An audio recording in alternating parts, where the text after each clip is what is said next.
নমস্কার বন্ধুরা, আমার চ্যানেল শান্তাস ডিলিশিয়াস রেসিপিতে আপনাদের স্বাগতম। চ্যানেলটি এখনো সাবস্ক্রাইব করা না থাকলে চ্যানেলটি সাবস্ক্রাইব করার অনুরোধ রইল।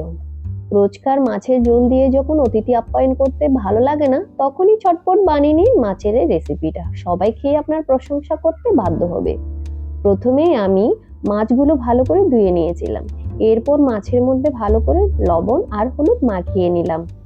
এরপর চুলায় ফ্রাই প্যান গরম হতে দিয়েছি এবং তেল দিয়ে তেলগুলো গরম না হওয়া পর্যন্ত অপেক্ষা করবেন। ভালো মতো গরম হয়ে এলে সবগুলো মাছ দিয়ে ভালো করে ভেজে নেবেন। ওদিকে মাছ ভাজা হতে থাক, আমি ততক্ষণে উপকরণগুলো কেটে নিচ্ছি। পেঁয়াজগুলো ডুমো ডুমো করে কাটবো এবং হাত দিয়ে ছাড়িয়ে নেব। বেশ পেঁয়াজ কিন্তু এখানে লাগবে। এরপর আপনার পছন্দ মতো কাঁচামরিচগুলো কেটে নেবেন।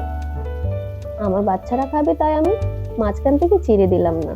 টমেটোগুলো ডুমো ডুমো করে কেটে নেব। আমি এখানে 4টা টমেটো ব্যবহার করেছি। এরপর ধনেপাতাগুলো কেটে রেখে দেব। ততক্ষণে দেখুন আমার মাছগুলো ভাজি হয়ে গিয়েছে। আমি ওপাশটা উল্টে দিলাম।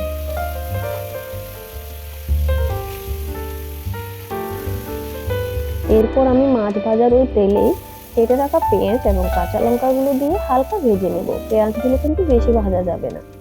এরপর লবণ এবং হলুদ দিয়ে আমি আর একটু ভেজে নেব।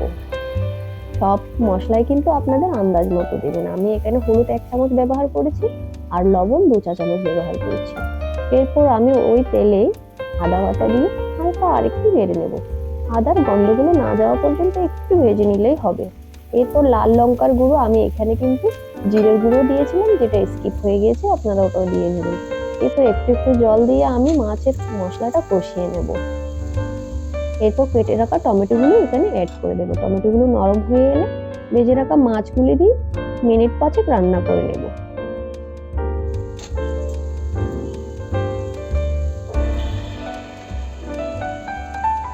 এরপর আমি একটা সস বানিয়ে রেখেছিলাম। এখানে আছে সয়া সস, টমেটো সস এবং অল্প একটু কর্নফ্লাওয়ার দিয়ে জলে গুলিয়ে আমি সেটা মাছের উপর দিয়ে দিলাম।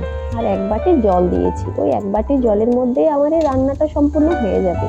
এরপর আমার রান্নাটা হয়ে এলে কেটে রাখা ধনেপাতাগুলো দিয়ে গরম গরম পরিবেশন করে ফেলুন। পোলাওয়ের সাথে এই রান্নাটা খেতে কিন্তু দুর্দান্ত লাগে। আর অবশ্যই ঝাল আপনারা বুঝে দেবেন। আমাদের বাসায় ঝাল অত বেশি কেউ খায় না। সস করার কারণে এই রান্নাটা কিন্তু একটু মিষ্টি মিষ্টি হয়। সবাই ভালো থাকবেন আর রান্নাটা কেমন হলো জানাবেন।